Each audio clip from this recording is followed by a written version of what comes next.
안녕하세요. 결혼 5년차에 예쁜 아이 하나를 낳아 키우는 맛도 아직 제대로 느껴보지 못한 출산 15일차 여자입니다. 나이는 30대이고 남편이랑은 동갑내기예요. 지금 너무 속상해서 눈이 안 감기는 바람에 혼자 꼭두 새벽에 일어나 컴퓨터를 켰습니다. 저희 부부는 결혼할 때 반반 결혼을 했어요.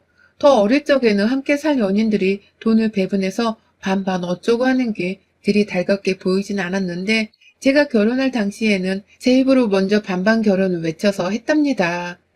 남편과 제가 둘 다 공무원으로 밥벌이를 하고 사는 형편이었거든요. 다 벌이가 거기서 거기인 걸 아는데 누구한테 경제적으로 지나치게 의지를 하기가 힘들었고 혼자 어떻게든 결혼 비용을 더 내면서까지 저를 책임지고 공주 대접하듯이 만들어주려고 힘들어하는 남편의 모습이 너무 빤히 보였는지라 제가 먼저 반반 결혼을 할 테니 결혼에 절대로 부담을 가지지 말라고 말을 했었어요.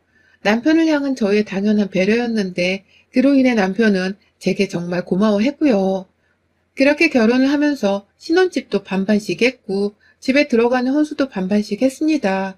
아예 같이 모아놓은 돈을 예산으로 맞춰놓고서 그 안에서 살 수 있는 것들을 천천히 채워가면서 살았어요. 신혼집 가꾸는 맛에 결혼 생활이 처음부터 재밌었었고 결혼하고 4년이 될 때까지도 아이 소식이 없어서 저희 부부는 비교적 신혼부부 마냥 애정전선에 이상 없이 오래도록 연애하듯 지냈습니다. 그러다가 이번에 제가 아들을 낳았어요. 정말 기다림 끝에 찾아온 아이에다가 일남이녀 집안의 막내 아들인 저희 남편의 대를 이을 손주라서 그런지 시댁에서도 엄청나게 예뻐라 하셨습니다.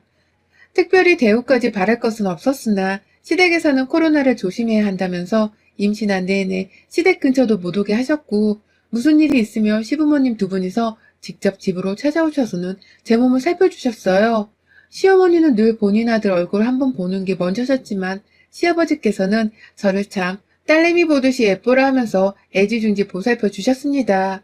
가끔 걸려오는 시아버지의 안부 인사가 너무 달달하고 감사해서 저도 더욱 아랫사람으로서의 도리를 하고 살겠다며 시아버지께 자주 연락을 했었죠. 시어머니는 그 와중에도 남편 안부가 가장 먼저셨지만 솔직히 기분이 나쁘지는 않았어요.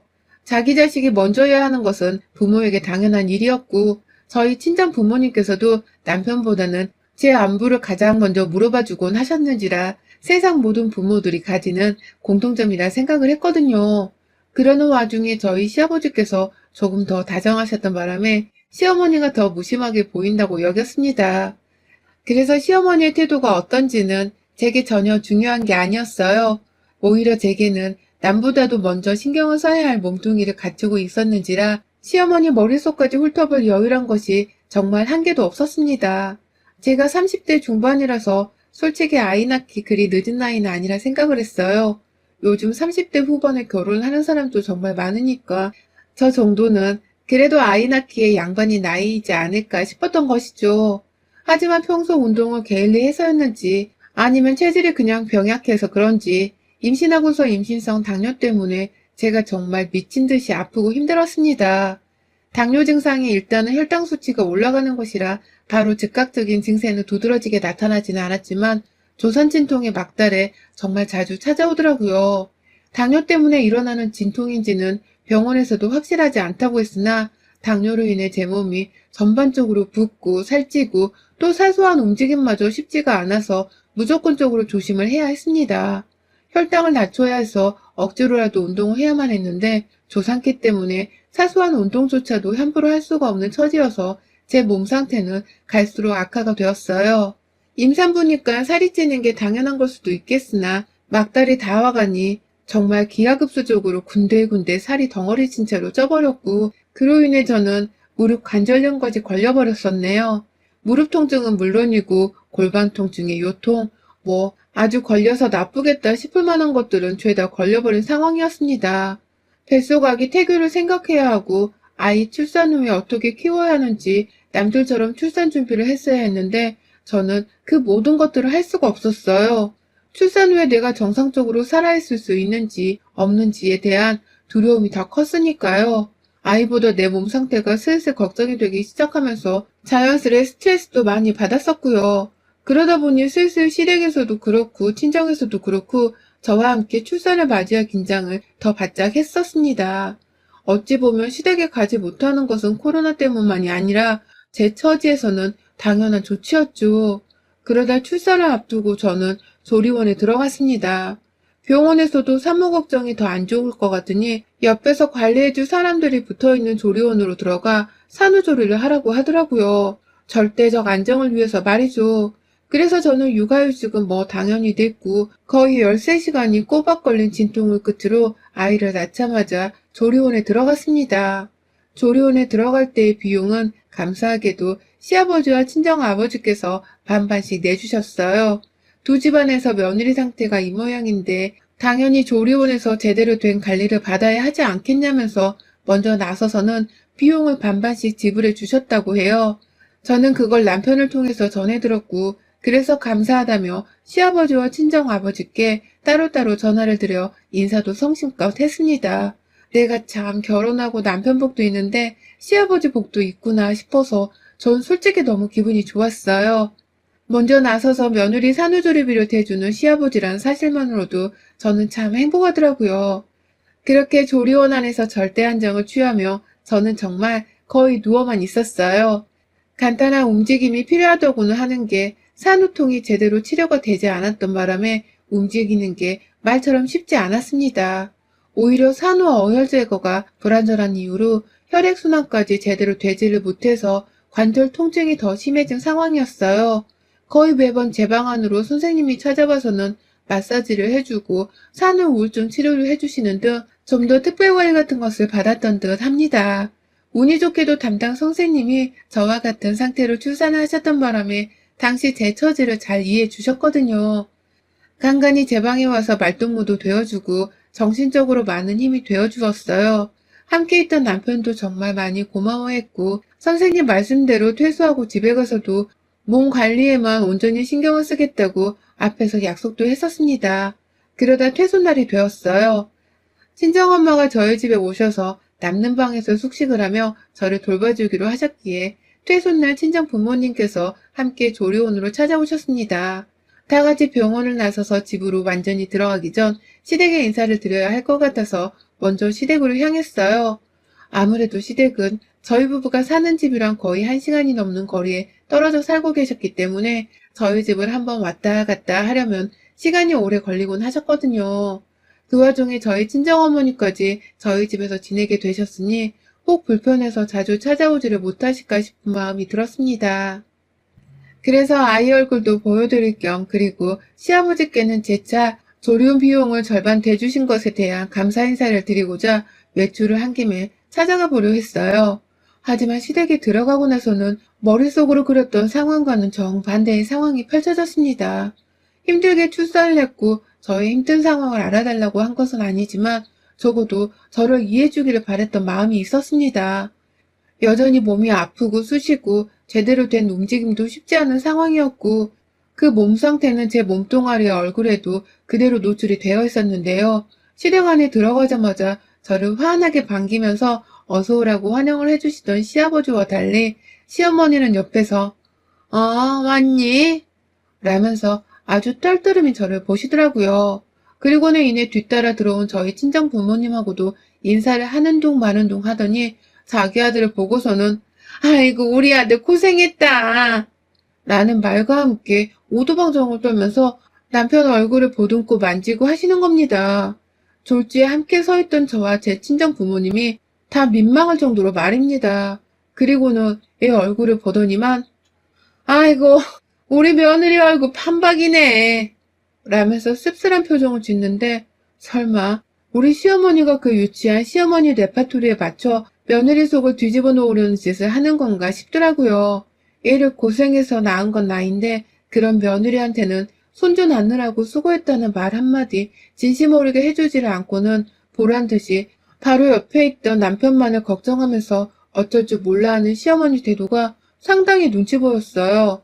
저뿐만 아니라 저희 부모님도 가뜩이나 사돈댁에 들어와서 불편한 상황이었는데 시어머니 말뿐새가 그 모양이니 슬슬 기분이 나쁜 듯 하면서도 사돈 눈치를 봐야 했고 오죽했으면 저희 시아버지조차 며느리도 한번 안아줘야지. 애는 며느리가 낳았는데 라며 분위기를 띄워주려 하셨다니까요.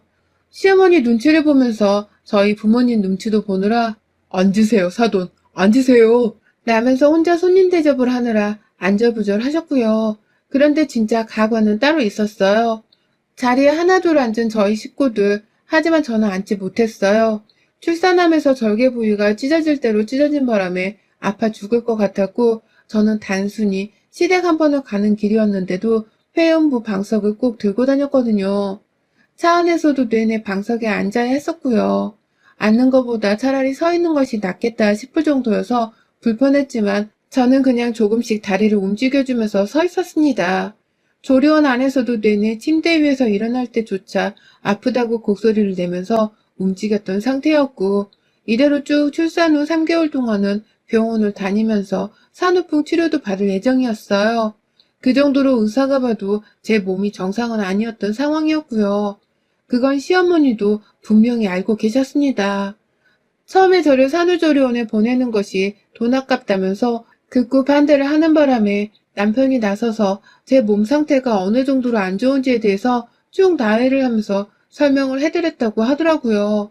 그제서야 시어머니도 안 됐다면서 저를 산후조리원에 보내는 것에 수긍을 하셨고요. 저는 이 사실에 대해서 까마득히 모르고 있다가 한번 친정엄마가 저희 친정아버지를 통해서 엿들었다면서 전해주시더라고요. 시아버지랑 같이 반반 결제를 하기로 합의를 한 상태에서 돈을 받는 일로 전화를 했는데, 수화기는 모를 시어머니가 조리원에 돈 아깝게 뭐하러 보내냐면서 화를 내신 게 마음이 찝찝한 나머지 남편에게 전화를 걸어서 시어머니를 제대로 설득하고 기분 좋게 조리원에 들어가라고 훈계를 하셨다고 하고요. 그걸 저희 엄마가 옆에서 듣게 되어서는 혼자 또 끙끙 앓다가 저한테 시어머니 뒷담화를 해야겠다면서 말씀을 해주셨습니다. 나쁜 뜻의 뒷담화가 아니라 자기 딸내미를 조리원에 돈 아깝다고 안 보내려고 한 시어머니를 향해 섭섭하고 화가 나서 터뜨린 우라통이었죠. 저도 그 말을 나중에야 듣고 나서는 괜히 시어머니께 꿍한 마음이 속에 자리 잡고 있었고요. 누구나 이런 소리를 들으면 시어머니를 공경할 수도 없고 또 정을 줄 수도 없어야 할 것이었습니다. 가뜩이나 애초에 당뇨 때문에 고생을 하던 며느리였는데 그놈의 돈 걱정을 하면서 조리원 입소를 반대했다는 것은 기분이 더러울만 했어요. 아무튼 그렇게 남편을 통해서 제 상태에 대한 설명까지 들으셨던 분이 바로 저희 시어머니셨는데, 글쎄 어머님이 저한테 큰절 좀 해봐라. 여기서 하면 되겠다. 라고 하면서 거실 바닥에 자리를 깔고 앉더니만 제게 절을 하라며 거실 바닥 쪽으로 손짓을 하더라고요. 그리고 무릎을 꿇고 절을 하라는 뜻이었어요. 갑자기 자기한테 고마워하라면서 절을 하라고 하는데 너무 기분이 더럽더라고요. 애는 내가 낳았는데 왜 시어머니한테 절을 해야 하나 싶어서 제 얼굴은 차갑게 변했죠. 저뿐만 아니라 저희 친정부모님도 이게 뭔 신하라 까먹는 소리냐면서 표정이 어두워지셨고요. 그 와중에 제가 먼저 침묵을 깨고는 어머니께 말씀드렸어요. 저요? 저보고 지금 절을 하라고요? 라고 말이죠.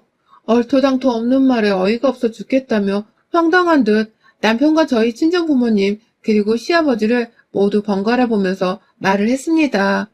그러자 저뿐만 아니라 주변 모두들도 시어머니 눈치를 보는 와중에 아이고 무슨 출산해서 관절로 고생하는 애한테 엎드려 절을 하라고 라면서 웃음이 섞인 불안한 마음을 내비치며 어쩔 줄을 몰라 했어요. 그때까지도 모두가 시어머니를 시어머니로 공경하면서 최대한 예의를 갖춘 채로 말을 하고 있었습니다. 하지만 시어머니는 진심이었어요. 진심으로 저를 꿀리고 싶어 하셨어요. 그래? 방석도 깔아주랴? 라면서 제가 들고 있던 회원부 방석을 자기가 집어들겠다면서 방석 쪽으로 손을 내밀더라고요. 그 순간 저는 방석을 뺏기지 않겠다면서 시어머니 쪽으로 방석을 치워냈고, 그 순간 함께 있던 저희 친정엄마가 도저히 못 봐주시겠었는지 사돈 라면서 정색을 하며 자리에서 일어나고야 말았습니다.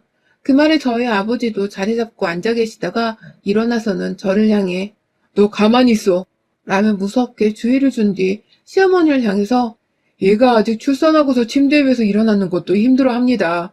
그런데 거실바닥에 절을 하라니 이게 무슨 말입니까 사돈 라면서 쌀벌하게 말을 전하셨어요. 온 집안이 순식간에 얼음장처럼 분위기가 차가워졌고 남편과 저희 부모님도 자기 엄마 사이에서 어쩔 줄을 몰라 하다가 자기 엄마를 말려야겠다 싶었는지 화를 내더라고요. 엄마 왜 이래? 내가 말했잖아. 이 사람 무릎 안 좋다고. 라고 말이죠. 하지만 시어머니는 당당히 말씀하시더라고요. 그래? 나보다 더 무릎이 안 좋대? 환갑이 헐 넘은 나보다 무릎이 안 좋은 거야? 좋은 곳에서 팔자 좋게 산후조리도 했겠다. 시아버지가 돈도 대주셨겠다. 난 그냥 고마워하라고 인사하라고 한 건데 뭐 다들 이렇게 정색을 해서는. 라고 하면서 오히려 그 자리에서 기분 나쁘게 자기 말을 들은 사람들을 더 이해할 수 없다는 듯이 고개를 갸우뚱하는 거예요. 급기야 시어머니한테 절 한번 하라고 했더니만 온 가족들이 유세야. 아들 하나 낳은 걸로 뭐 내가 며느리 대접이라도 해줄 줄 알았어? 라면서 화를 내셨고 저도 정말 수치스러움에 더는 못 참겠더라고요.